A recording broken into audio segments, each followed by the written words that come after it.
Surgery کا نام سنتے ہی ذہن میں سب سے پہلا خیال کیا آتا ہے؟ یقیناً درد کا خوف اور وہ سرجری کے آلات کی جھنکار ہولناک ہے نا؟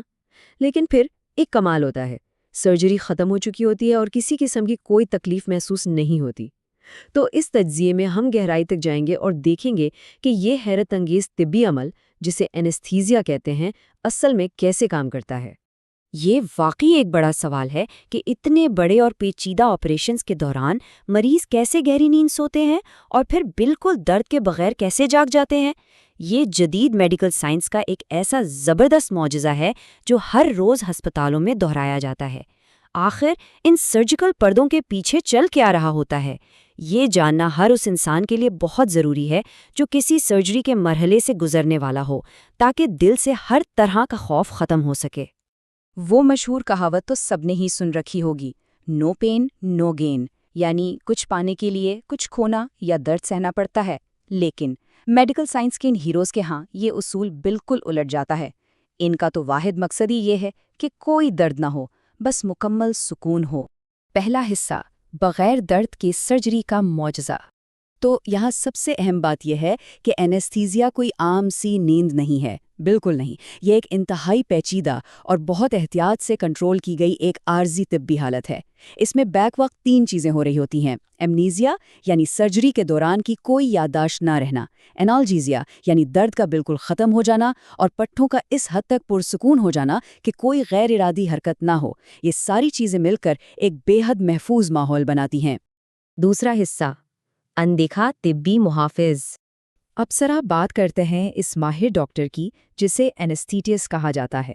یہ وہ محافظ ہے جو سرجری کے پردے کے پیچھے خاموشی سے لیکن مسلسل جان بچانے کا اہم کام کر رہا ہوتا ہے۔ یہ مت سمجھیے گا کہ ان کا کام صرف شروع میں ایک انجیکشن لگانا ہے، بالکل نہیں، بلکہ آپریشن کے ہر ایک سیکنڈ میں بلڈ پریشر، دل کی دھڑکن اور سانس کو متوازن رکھنا اسی ماہر کی سب سے بڑی اور اہم ذمہ داری ہوتی ہے۔ اور مزے کی بات یہ ہے کہ اینستھیزیا کا کوئی ایک نسخہ ہر انسان پر لاگو نہیں ہوتا۔ یہ بالکل کسی درزی کے ہاتھ سے سلے ہوئے ایک خاص لباس کی طرح کسٹمائزڈ ہوتا ہے۔ سرجری کی قسم، انسان کی عمر، وزن اور اگر کوئی پرانی بیماری ہے، ان تمام چیزوں کا بہت باریک بینی سے جائزہ لینے کے بعد یہ اندیکھا محافظ ہر مریض کے لیے ایک بالکل منفرد اور خاص منصوبہ تیار کرتا ہے۔ تیسرا حصہ، اینستھیزیا کی اقسام۔ بنیادی طور پر اس کی 3 بڑی اقسام ہیں۔ پہلی ہے لوکل، جو جسم کے کسی ایک چھوٹے سے حصے کو سن کرنے کے لیے استعمال ہوتی ہے، جیسے دانت نکالتے وقت۔ دوسری ہے ریجنل، جو جسم کے کسی بڑے حصے، مثلاً پوری ٹانگ یا بازو کو سن کر دیتی ہے، اور اس میں بھی مریض عام طور پر جاگ رہا ہوتا ہے۔ اور تیسری قسم، جسے جنرل اینستھیزیا کہتے ہیں، یہ دل یا دماغ جیسی بڑی سرجریوں میں دیا جاتا ہے، جہاں انسان کو مکمل طور پر بے ہوش کرنا ضروری ہوتا ہے۔ ان طریقوں کا سائنسی فرق جان کر واقعی حیرانی ہوتی ہے۔ دیکھیں، لوکل اور ریجنل طریقے کیا کرتے ہیں؟ وہ اعصاب کے راستے میں ایک الیکٹریکل رکاوٹ یا دیوار سی کھڑی کر دیتے ہیں، یعنی درد کے سگنلز دماغ تک پہنچ ہی نہیں پاتے۔ جبکہ دوسری طرف جنرل اینستھیزیا براہ راست پورے کے پورے اعصابی نظام کو ہی گہری نیند سلا دیتا ہے، تاکہ سرے سے کچھ بھی محسوس نہ ہو۔ چوتھا حصہ، مریض کا سرجیکل سفر۔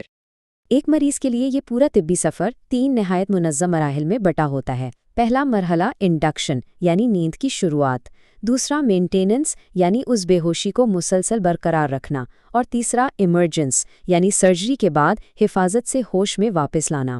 اس کو سمجھنے کے لیے کسی ہوائی جہاز کی پرواز کا تصور ذہن میں لائیں۔ جہاز کا ٹیک آف کرنا، پھر ہوا میں ایک ہموار پرواز، اور آخر میں بے حفاظت لینڈنگ۔ تو جہاز کا یہ ٹیک آف یعنی انڈکشن کا مرحلہ کیسا ہوتا ہے؟ یہاں اینستھیٹسٹ ایک ماسٹر شیف کی طرح مختلف دوائیوں کا ایک زبردست مرکب تیار کرتا ہے۔ گھبراہٹ کو ختم کرنے کے لیے میڈازولم، درد کے سگنلز کو روکنے کے لیے فینٹانل، گہری نیند کے لیے پروپوفول، اور پٹھوں کو بالکل ریلیکس کرنے کے لیے راکیورونیم۔ ان سب کو ایک خاص تناسب میں ملایا جاتا ہے تاکہ سرجری کا آغاز انتہائی ہموار ہو۔ ٹیک آف کے بعد آتی ہے مینٹیننس یا جہاز کی وہ پرواز جو فضا میں ایک خاص بلندی پر مستحکم رہتی ہے۔ اس دوران اینستھیٹسٹ مسلسل مانیٹرنگ کی سکرینز پر نظر رکھتا ہے۔ وہ سانس کے ذریعے دی جانے والی خاص گیسز جیسے سیووفلورین اور رگوں میں جانے والی دواؤں کی مقدار کو ہر سیکنڈ کے حساب سے ایڈجسٹ کر رہا ہوتا ہے تاکہ بلڈ پریشر اور دھڑکن بالکل نارمل رہیں۔ اور پھر آخر میں آتی ہے لینڈنگ، یعنی جاگنے کا عمل، جسے ایمرجنس کہتے ہیں۔ سرجری ختم ہوتے ہی اینستھیٹسٹ ایسی خاص دوائیں استعمال کرتا ہے جو مفلوج پٹھوں کو دوبارہ چالو کرتی ہیں اور متلی وغیرہ کو روکتی ہیں۔ مقصد صرف یہ ہوتا ہے کہ مریض بغیر کسی تکلیف، درد یا الجھن کے نہایت سکون سے واپس ہوش کی دنیا میں قدم رکھے۔ 5واں حصہ، اعصابی نظام کو پرسکون کرنا۔ ویسے عام جاگتی حالت میں انسانی دماغ کے اندر کے الیکٹریکل سگنلز کسی شور مچاتے ہوئے بے ہنگم ہجوم کی طرح ہوتے ہیں، لیکن اینستھیزیا کی دوائیں کیا کمال کرتی ہیں۔ یہ سارے شور کو ایک پرسکون اور منظم خاموشی میں بدل دیتی ہیں، اور دماغ کے مختلف حصوں کا آپس میں رابطہ تھوڑی دیر کے لیے منقطع ہو جاتا ہے۔ اس کو ذرا تکنیکی زبان میں سمجھیں تو یہ بالکل ایسا ہی ہے جیسے دماغ کے گیٹس کو زبردستی کھولا رکھا جائے۔ ان گیٹس کو گابا اے GBA ریسیپٹر کہتے ہیں۔ جب یہ گیٹ کھلا رہتا ہے تو منفی چارج والے ذرات کا ایک بڑا سیلاب دماغی خلیوں میں داخل ہو کر ایک زبردست ٹریفک جیم کر دیتا ہے، اور اسی ٹریفک جیم کی وجہ سے دماغ کے سگنلز رک جاتے ہیں اور مکمل بے ہوشی طاری ہو جاتی ہے۔ چھٹا حصہ، ایک زندگی بچانے والا طبی شعبہ۔ اس شعبے کی تاریخ واقعی بہت دلچسپ ہے۔ ذرا سوچیں، قدیم زمانے میں لوگ درد کم کرنے کے لیے جڑی بوٹیاں اور الکحل استعمال کرتے تھے۔ پھر 1840 کی دہائی میں ایتھر نامی گیس کی انقلابی دریافت ہوئی، اور آج تو ہمارے پاس ایسی جدید ترین اور براہ راست اثر کرنے والی دوائیں موجود ہیں جنہوں نے سرجری کے اس خوفناک تجربے کو ایک انتہائی پرسکون عمل بنا دیا ہے۔ سب سے اہم بات یہ ہے کہ اینستھیزیا کی اس مہارت کے بغیر آج کی جدید میڈیکل سائنس کے بڑے بڑے معجزات بالکل ناممکن تھے۔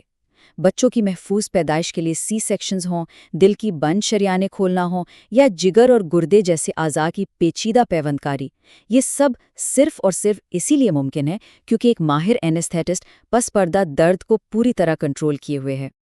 اور اسی لیے ہم اس غور طلب سوال پر یہ تجزیہ ختم کریں گے: پردے کے پیچھے کام کرنے والے ان طبی محافظوں کے بغیر کیا یہ سب ممکن تھا؟ ہرگز نہیں۔ سرجری کے دوران اینستھیٹسٹ کی اس خاموش لیکن انتہائی اہم جدوجہد کو ہمیشہ یاد رکھا جانا چاہیے۔ یہ وہ شعبہ ہے جو واقعی انسانی جانوں کو بچانے میں ایک ریڑھ کی ہڈی کی حیثیت رکھتا ہے۔ امید ہے اس تجزیے سے اس پیچیدہ عمل کو سمجھنے میں مدد ملی ہوگی اور مزید جاننے کا شوق بھی پیدا ہوا ہوگا۔